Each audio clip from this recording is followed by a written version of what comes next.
ಜೈ ಶ್ರೀರಾಮ್. ನಮಸ್ಕಾರ ಸ್ನೇಹಿತರೆ. ಭಾರತೀಯರೆಲ್ಲರೂ ಕಾತರದಿಂದ ಕಾಯ್ತಾ ಇದ್ದ ಅಯೋಧ್ಯೆಯ ಬಾಲರಾಮನ ಪ್ರಾಣ ಪ್ರತಿಷ್ಠಾಪನೆ ಸಮಯ ಹತ್ರ ಬಂದಬಿಟ್ಟಿದೆ.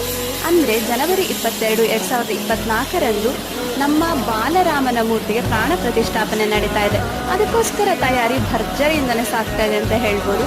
ಹಾಗಾದ್ರೆ ಏನಿದರ ವಿಶೇಷತೆ? ಈ ಬಾಲರಾಮನ ಮೂರ್ತಿ ಹೇಗಿದೆ, ಇದರ ಕೆತ್ತನೆ ಎಲ್ಲ ಹೇಗ್ ಮಾಡಿದ್ದು, ಯಾರು ಮಾಡಿದ್ದು ಅಂತೆಲ್ಲ ಈ ವಿಡಿಯೋದಲ್ಲಿ ನಾವು ತಿಳ್ಕೊಳ್ಳೋಣ.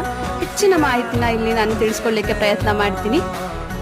ಅಯೋಧ್ಯೆಯ ರಾಮ ಮಂದಿರದ ಗರ್ಭಗುಡಿಯಲ್ಲಿ ಪ್ರತಿಷ್ಠಾಪನೆಯಾಗಲಿರುವಂತಹ ಬಾಲರಾಮನ ಮೂರ್ತಿಯನ್ನು ನಾವಿಲ್ಲಿ ನೋಡ್ತಾ ಇದ್ದೀವಿ.